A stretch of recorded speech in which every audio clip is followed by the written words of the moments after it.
यूनान मिस्र रोमा सब मिट गए जहां से, कुछ बात है कि हस्ती मिटती नहीं हमारी। ये शेर भारत की गरिमा को दर्शाता है। इस गरिमा को स्थापित करने के लिए भारत ने कई मुश्किल परिस्थितियों का सामना किया है और एक अच्छे राष्ट्र के रूप में भारत सामने आया है। लेकिन एक बेहतर राष्ट्र के लिए सबसे बड़ा योगदान हमारी सेनाओं ने भी दिया। भारत के पास 3 प्रमुख सेनाएं हैं, वायु सेना, थल सेना और जल सेना, और इन तीनों सेनाओं की अलग अलग फोर्सेस हैं। आज हम आपको बताने वाले हैं कि इन तीनों सेनाओं के पास कौन कौन सी अहम फोर्सेस हैं। 8 ये टोटल फोर्सेस हैं जिन फोर्सेस ने भारत ने अमेरिकन मरीन नेवी स्टील के बारे में कौन कौन सी सेना है, पर क्या आप जानते हैं कि भारत में है मरीन कमांडोज यानी कि मार्कोस, जिन्हें सर्वश्रेष्ठ मरीन कमांडो की लिस्ट में शामिल किया गया है। इन्हें भारत की सबसे खतरनाक स्पेशल फोर्स माना जाता है। यूं तो हर क्षेत्र में ये युद्ध कर सकते हैं, पर इन्हें पानी में युद्ध करने की महारत हासिल होती है। बेहद कड़ी फिजिकल ट्रेनिंग से गुजरकर ही ये मरीन कमांडोज बनते हैं।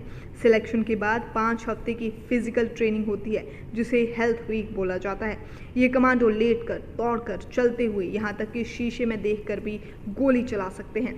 दूसरे नंबर पर आती है इंडियन आर्मी की सबसे ज़्यादा ट्रेंड करने वाली फोर्स यानी कि पैरा कमांडो फोर्स। इनकी ट्रेनिंग दुनिया में सबसे कठिन मानी जाती है। एक रिपोर्ट के अनुसार इन्हें रोज़ाना 20 किलोमीटर की दौड़ में शामिल होना पड़ता है।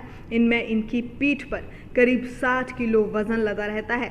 इस टुकड़ी में सिर्फ उन्हीं जवानों का चयन होता है जो बेहद फिट, मोटिवेटेड और समझदार होते हैं।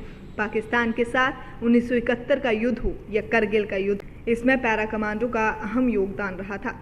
इसके बाद बात आती है 2000 कमांडो वाली गरुड़ कमांडो फोर्स की। इंडियन एयरफोर्स की खास यूनिट हवा से जुड़े ऑपरेशन, हवा से ज़मीन पर उतरकर करने वाली लड़ाइयाँ, रेस्क्यू आदि ऑपरेशंस को ये अंजाम देते हैं। इस टुकड़ी की ट्रेनिंग मुश्किल होती है। ऐसे में मिशन में शामिल होने के लिए 3 साल का वक्त लगता है। उससे पहले ट्रेनिंग ही चलती रहती है। इनके पास जंगल या बर्फ़ की पहाड़ियों में जान बचाने की अच्छी खासी समझ होती है। हथियारों की समझ के साथ साथ इन्हें हाईजैक रोकने की भी ट्रेनिंग दी जाती है। इसके बाद बात करेंगे इंडियन आर्मी की स्पेशल यूनिट, जिसको घातक फोर्स कहा जाता है। जैसे इसका नाम है वैसे ही इनका हमला करने का तरीका होता है। ये खुद भी घातक होते हैं और हमला भी घातक तरीके से करते हैं। इनका काम है अचानक से दुश्मन पर हमला कर देना, जिससे उसे शॉक लग जाए। ये मैन टू मैन लड़ाई में अनुभवी होते हैं। इन्हें दुश्मन का फेस टू फेस सामना करना पड़ता है, तो इसीलिए इन्हें हथियारों की खास ट्रेनिंग दी जाती है। साथ में ही ये मार्शल आर्ट, पहाड़ पर चढ़ना, नज़दीकी लड़ाई, हथियारों या बंकरों को नष्ट करने में माहिर होते हैं। अब बात करेंगे एनएसजी की, यानी कि नेशनल सिक्योरिटी गार्ड, यानी कि ब्लैक कैट कमांडोज। इनकी टुकड़ी बेहद अच्छी होती है, बेहद ज़बरदस्त होती है, और इनकी टुकड़ी का गठन 1986 में हुआ था। ये ना ही सेंट्रल आर्मर्ड पुलिस फोर्स में शामिल होते हैं और ना ही पैरामिलिट्री के अंतर्गत आते हैं। इनमें इंडियन आर्मी और सेंट्रल आर्मर्ड पुलिस फोर्स दोनों के जवान शामिल होते हैं। एनएसजी को युद्ध के लिए सबसे खास हथियार दिए जाते हैं। इनमें सिलेक्शन के दौरान 70 से 80% लोगों को रिजेक्ट कर दिया जाता है।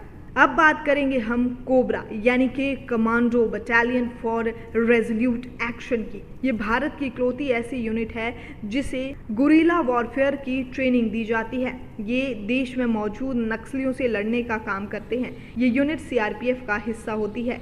इन्हें जंगलों में छलावरन का गजब तरीका आता है। साथ ही साथ ये आसानी से जंगली इलाकों में महफूज रह सकते हैं। इसके अलावा पैराशूट जंप, हमला करना और हथियारों की खास समझ इनके अंदर विकसित की जाती है। इनके स्नाइपर यूनिट भारत की आर्मर्ड फोर्स में सबसे खास मानी जाती है। अब बात करते हैं 14 नवंबर 1962 को स्पेशल फ्रंटियर फोर्स का गठन हुआ था, जो कि एक पैरामिलिट्री स्पेशल फोर्स है। यह आतंकवादियों से लड़ने में, बंदियों को छुड़ाने में, कॉर्वेट ऑपरेशन करने में, अपरांगत युद्ध में एक्सपर्ट होते हैं। ये रॉ के साथ मिलकर काम करते हैं। और अब नंबर आता है 26 नवंबर को मुंबई में हुए आतंकवादी हमले के बाद मुंबई पुलिस ने अपनी एक खास टुकड़ी का गठन किया था, जो किसी भी तरह की अन्य आर्मर्ड फोर्स से कम नहीं है। इसका नाम रखा गया था फोर्स 1। इनका काम मुंबई में होने वाले बड़े हमलों और शहर को आतंकवादी खतरों से छुटकारा दिलवाना है। ये दुनिया की सबसे तेज रिस्पॉन्स टीम है, जो सिर्फ 15 मिनट में एक्शन के लिए तैयार हो जाती है। इन्हें इजराइल की स्पेशल फोर्स के साथ ट्रेनिंग दी जाती है।